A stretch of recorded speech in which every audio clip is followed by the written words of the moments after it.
Hey guys, Ryan Martin from Revive here. Hope you're enjoying your bank holiday weekend. It's not been too bad, the weather actually, but it's getting there. Anyway, today I want to talk to you about an article that brought to my attention from one of my friends. I'm sure he won't mind me mentioning his name, Alex, who sent me a link to an article that was written in the Daily Mail by a doctor talking about clean eating and how it's now become an eating disorder. How she sees lots of different patients, and a lot of them, they're worried about eating things that have got toxins in and chemicals, and she said that all these people are now, they've literally got eating disorders. And she was talking about how this one girl come to her and said, I don't eat sugar anymore either because it's really bad for the liver. The doctor went on to say, no, it's not. You need sugar for the body to work, for energy. And that's sort of true. Yes, you do. Your brain needs glucose.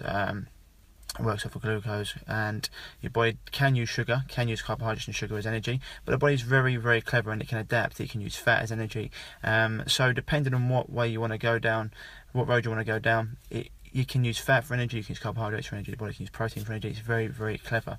So she then went on to talk about how clean eating has become an eating disorder for lots of her patients. Now, it's just something that I said to him, it sparked my interest, because it's funny, because I see a lot of doctors, and I actually get a lot of them as clients, because they work long hours, see lots of people, and they're so busy sometimes they don't really take care of themselves, and it's a road they come down, and they actually seek out help. And that's really great for a lot of their clients as well, because once they step into the world of eating healthily and looking at things differently, it opens their eyes and it allows them to pass it on to their clients. But to call out people that are into eating clean and saying they've got a food disorder, in my opinion, that's a very negative, short-sighted thing to do, and it can have disastrous effects. Now, telling someone who doesn't want to eat bad food, well, I say bad food, foods that have been mistreated, fed all the wrong ingredients to let them breed and live,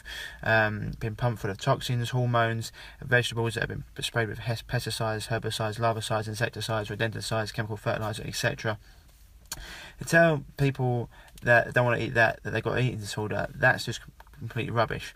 If it gets to a point where, yes, you can't go out for a drink with your friends or a meal with your friends because you're worried about what it's going to do to you, then yes, maybe that's getting into the realms of you having an eating disorder where you can't go out and enjoy yourself. You're so worried about everything that's coming in. Then maybe that's something that you have to have a look at then.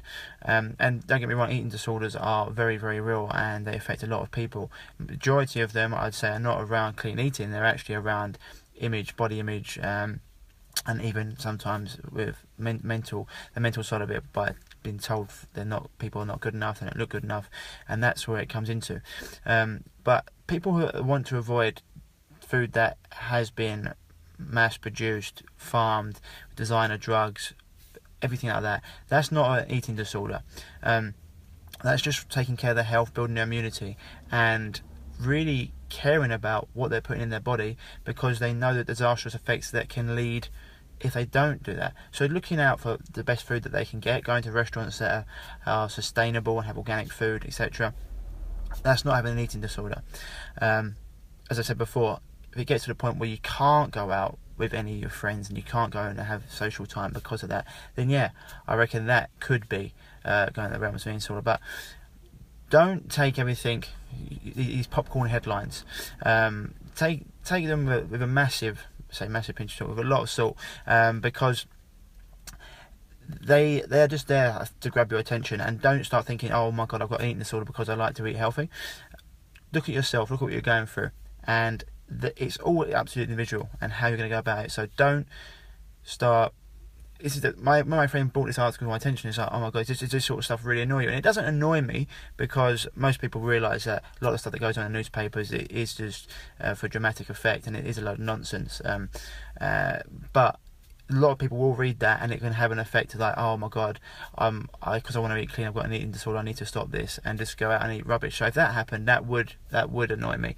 So I just want you to realise, do what's right for you, and if you like finding good food sources, that's brilliant, and it's not an eating disorder. If it gets to the point where you can't go out with your friends because you're scared about what you're ingesting, then that might be in the realms of it. So just take everything As being a health coach, I'd say everything in moderation. I don't like that. You've got to go way and beyond moderation if you actually want to be healthy and live a life where you're not going to put your body into a position of getting disease and etc.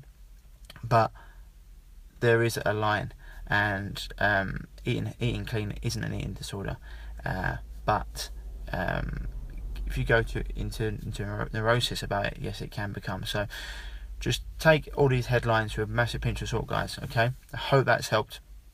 As always, jump on over to www.reviveyourself.co for any articles that you've got regarding your health, and hit me up if you need any help. Otherwise, enjoy your bank holiday Sunday, and I'll speak to you soon. Stay happy, stay healthy.